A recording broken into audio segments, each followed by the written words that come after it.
Hello dear viewers, and welcome back to the Musings&Review channel. I'm your host Mavry, where today I will be hosting you guys to the next episode of Steinsgate with episode 8. So, last episode, things really started getting interesting, right? We have our first confirmation of a world timeline shift, or what I think they called it a divergence number, right? We have our first actual case of this, where Rintarou went back to the past, or at least he changed the past, sorry. He changed the past, and yet he was the only one aware of it. And apparently he's now the savior, he's the one who is the only one able to have memories of these kinds of events. Whether that proves true or not, we shall see, right? But in any case, things are getting interesting, right? Although I do still have some questions as to why their prior experiments didn't really do anything to alter the past. Or maybe it did, it's just that none of them knows about it, right? And speaking of which, one thing that got me thinking from last episode afterwards was, so how exactly are they going to know if they hit the 1% divergence mark, right? Because we as viewers, we get that, that cool little number thing on the screen, but unless they have some kind of special world divergence number measurement thingamajig, it's going to be a fool's errand, right? And seeing whether or not they can successfully hit 1% divergence. But I expect that's probably going to be explained sometime in the future. For right now, my guess is they're probably going to continue on with these experiments and whatnot, see how much they can change or how much memories they can retain. And of course, we should always take care and notice Suzu and Moeka, who, I don't know, they seem very suspicious to me. But anyways, let's just get into the episode right now. Alrighty, and let's begin in 3, 2, 1, play. Oh yeah, and he was having an existential crisis last episode. Or, actually, is he going to be... Okay, never mind. He's like, I knew it! I'm the chosen one!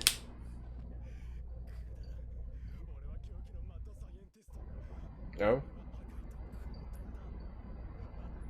They aren't mutually exclusive, you know.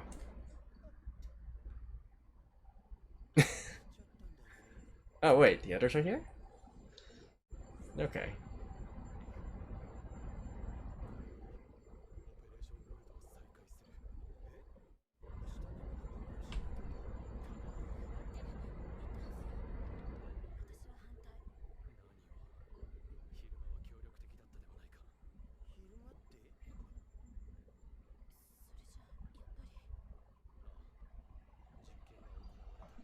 Nope.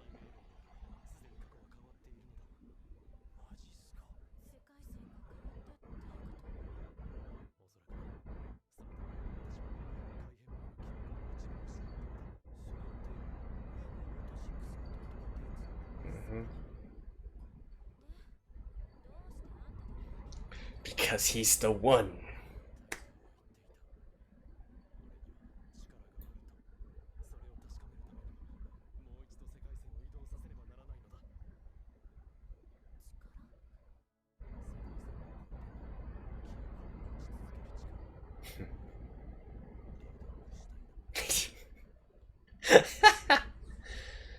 Chaos Fury. Alright, we had the butterfly effect sometime before, and now it's Chaos Fury.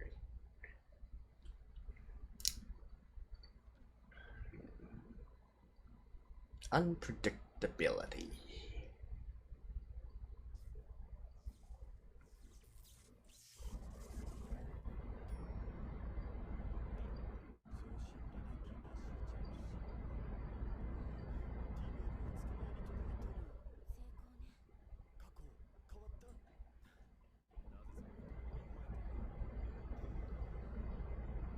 No.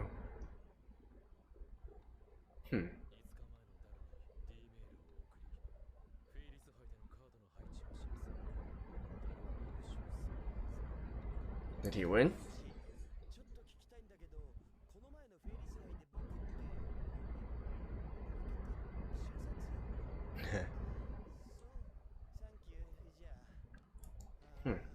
So are they actually saying that some things won't actually change the past? I don't quite buy that. As I mentioned in the last episode, any small amount of divergence would have changed the past. As I was saying with the butterfly effect and whatnot.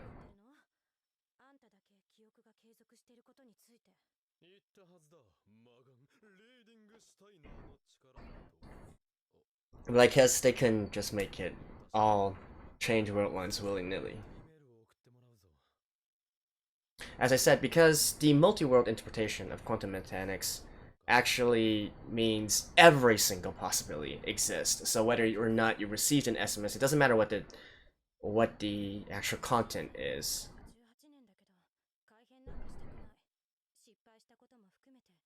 But I digress. It's probably not that important in the grand scheme of things.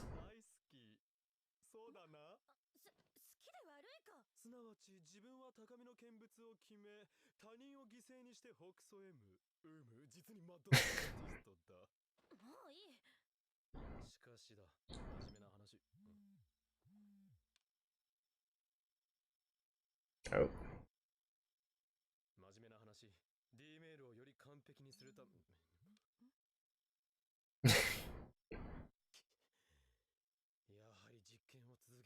One more? Yep.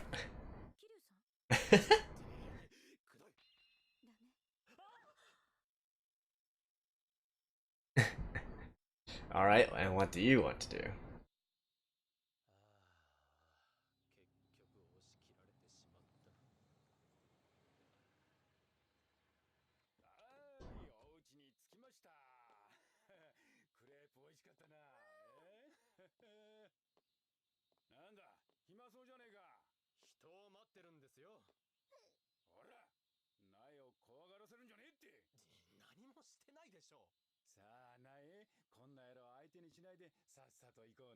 Mm-hmm.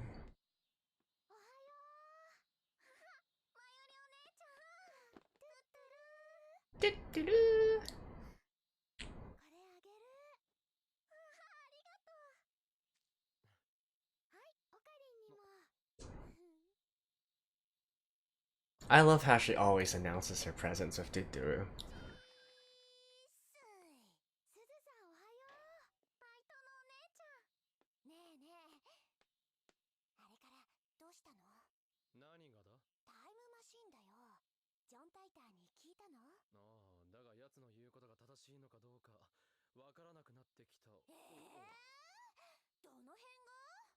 Are you John Titor?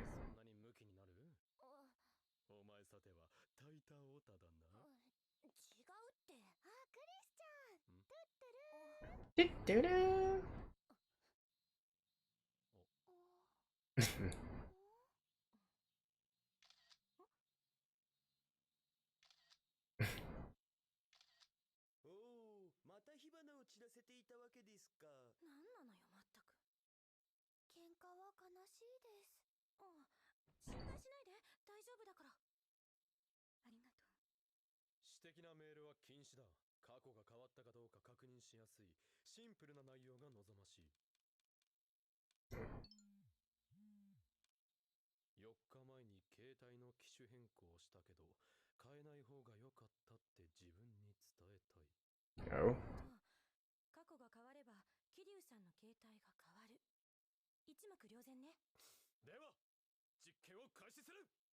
Woo!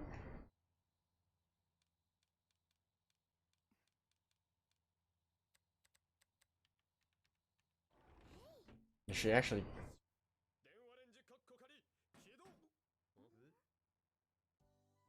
Hmm?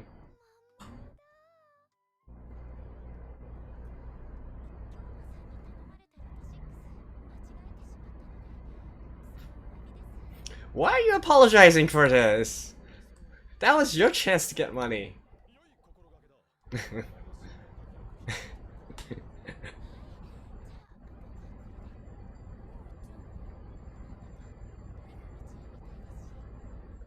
Is he also going to become...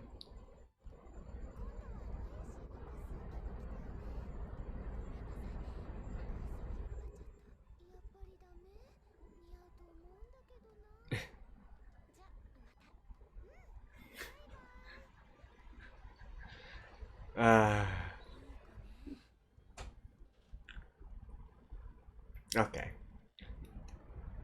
Let me guess. Something's gonna happen to the watermelon.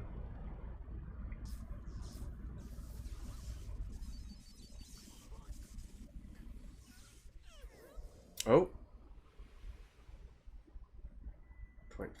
Oh. It frickin' changed. Really?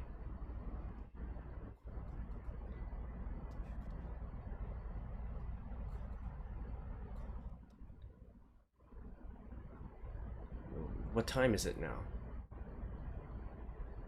Wait, is this before? They...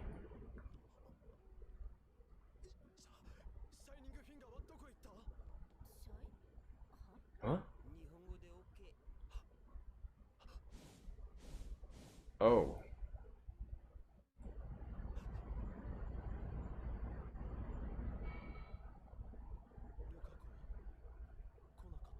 Wait, is he in the same...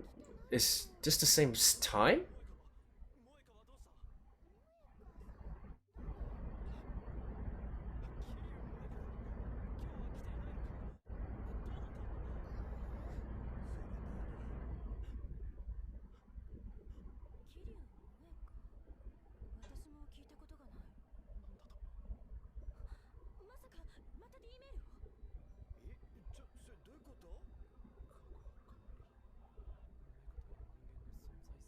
Damn.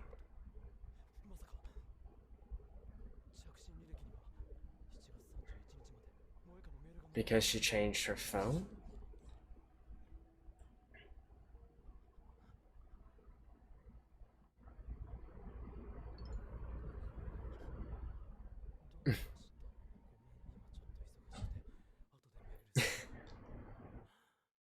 Okay, she's still there, but just not a lab member anymore.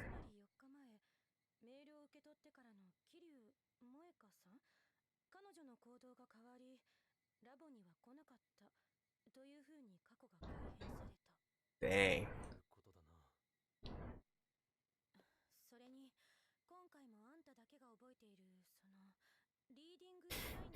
You're going along with that?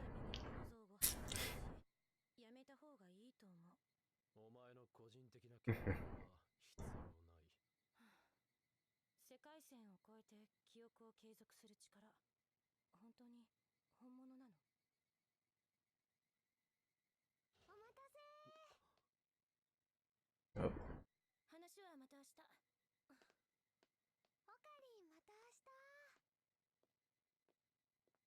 Hmm.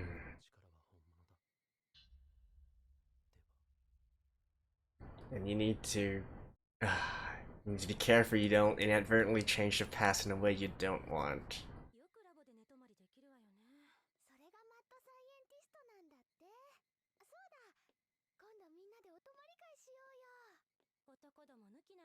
But I mean, if it's only to 5 days ago, at most he's going to change the past 5 days, the events of the past 5 days.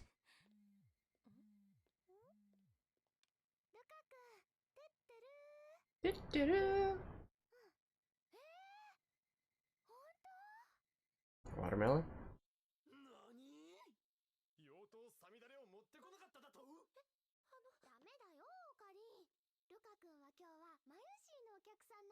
So what? Oh, and this timeline he wears it?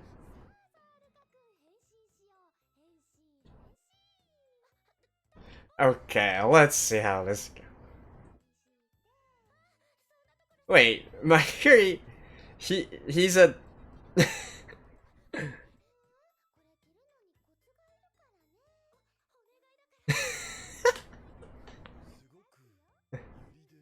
I don't think it's quite Yuri, dude.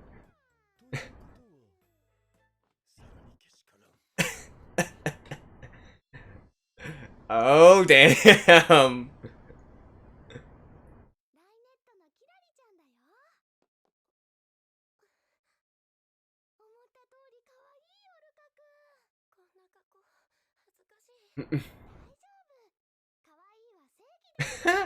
Kawaii is say. Cute is justice.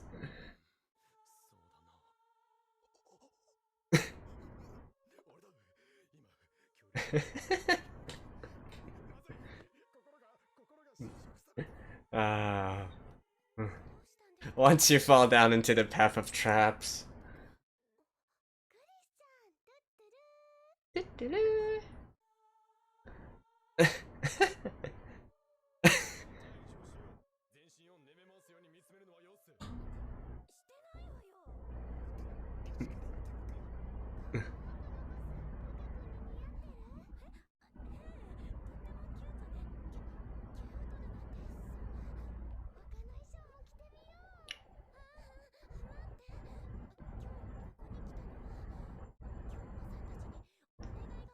Do you actually want to be seen as a girl or not?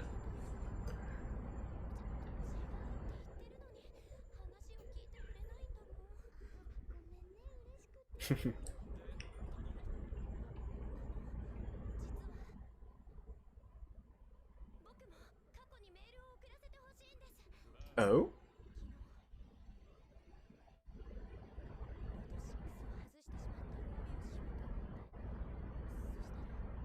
Huh.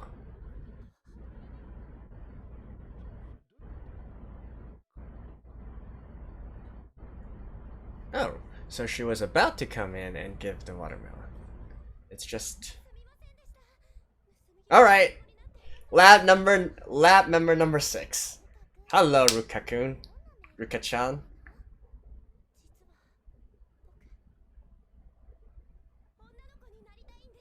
What?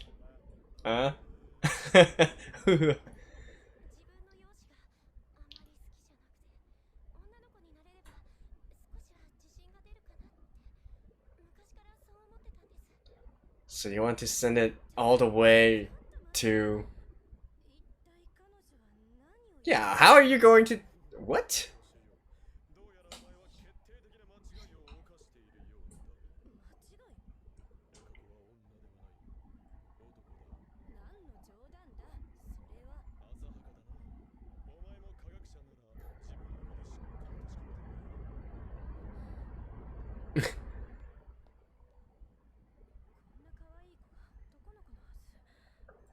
How are you gonna check?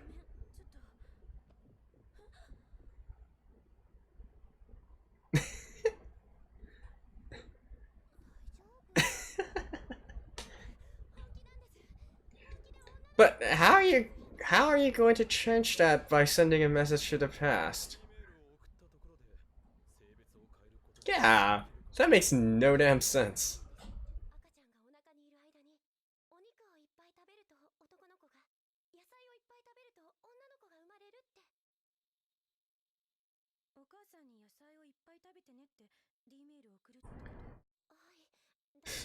To 16, 18 years ago?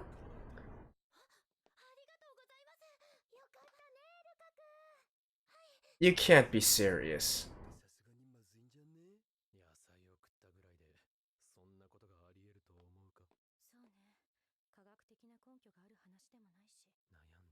No, if he really turns into a girl,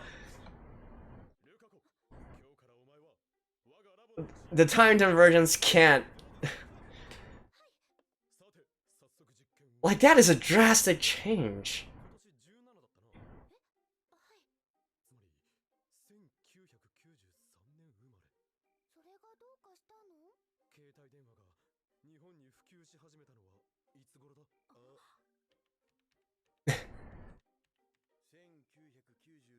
They can't actually send.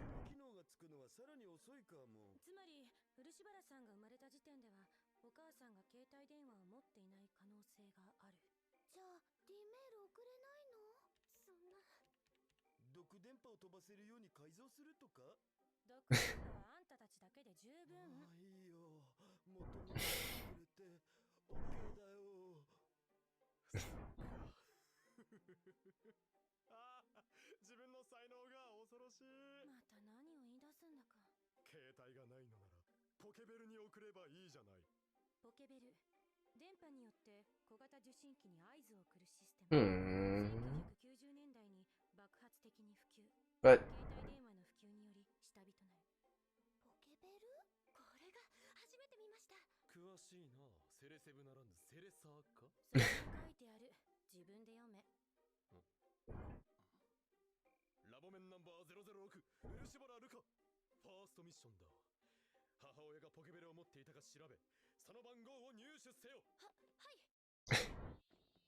Okay.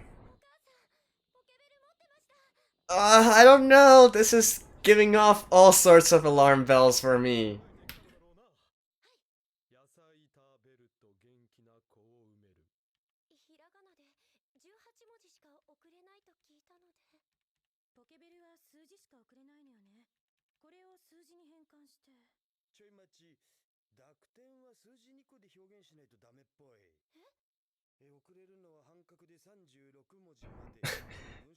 I like how they're also using modern day wavelengths to send to. Ah, never mind. They probably. Ah, they're engineers. They'll figure it out. You have everything to worry about. I don't know. Am I the only one who thinks this is insane? Changing something this drastic? And only 0.45% divergence? You gotta be shitting me.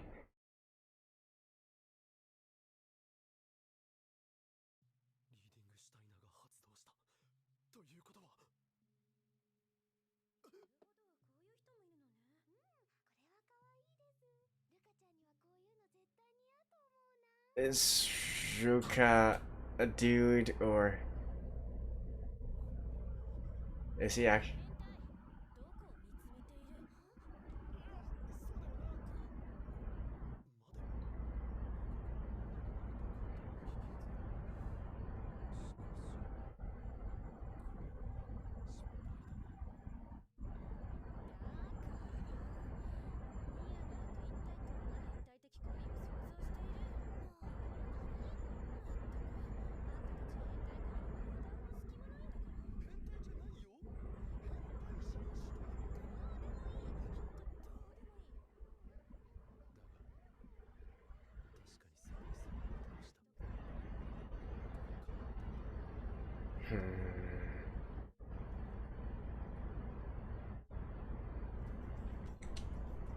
Hmm.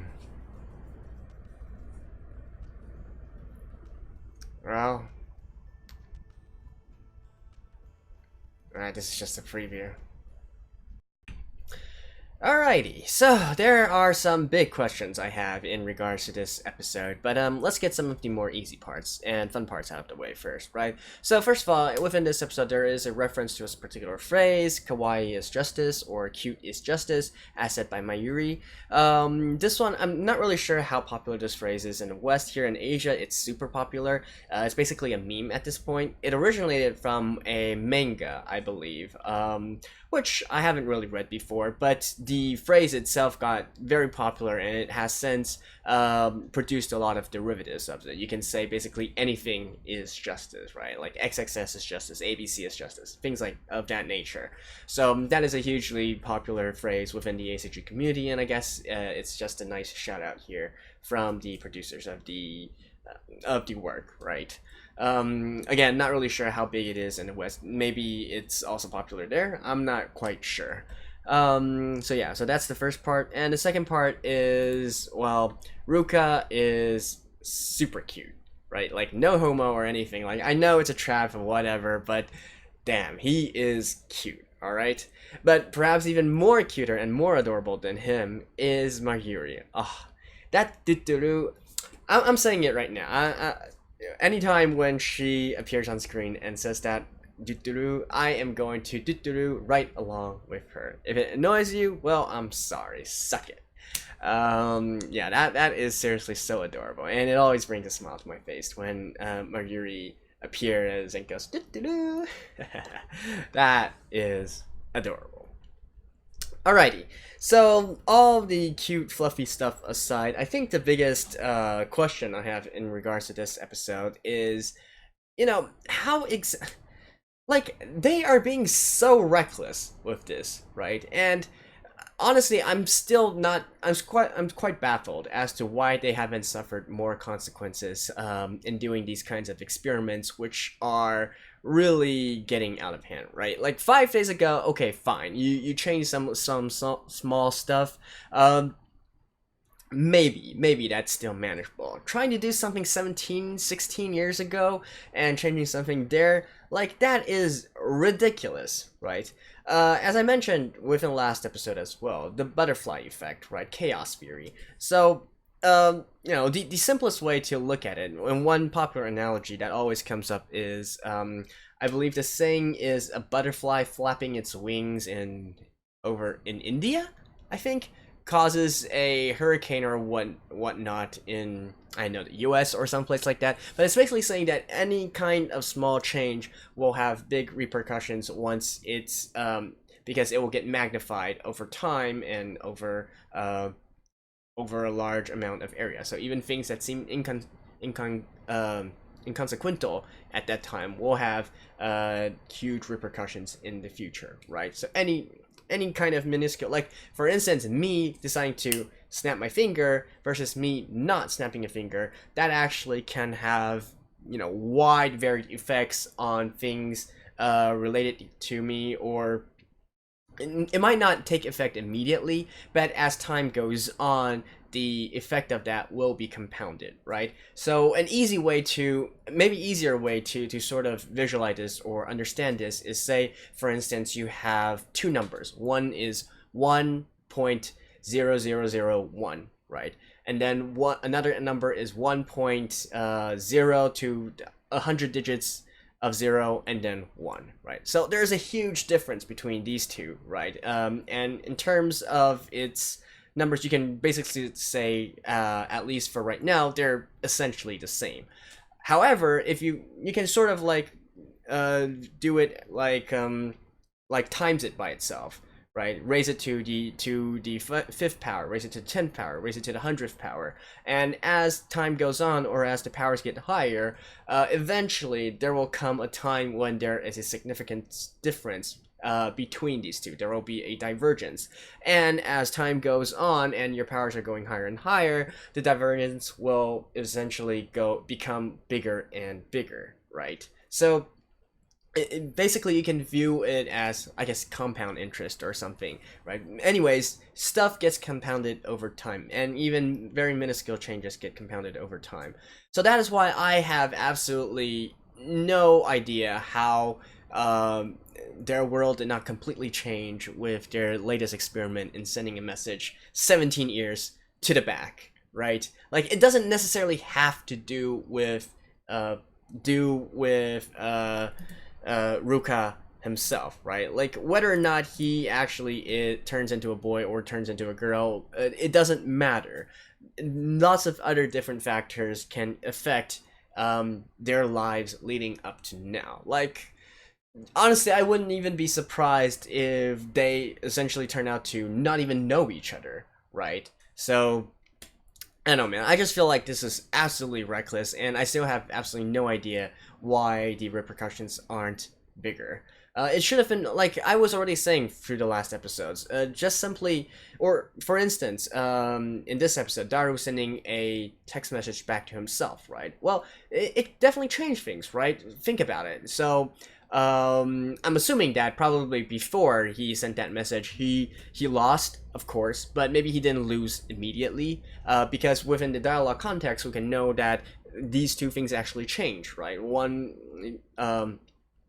within this new timeline, it seems that, this new timeline, he apparently lost immediately instead of maybe putting up a fight, right? Well, that in itself, just think about all the consequences of what will happen if something like that did happen. Like that.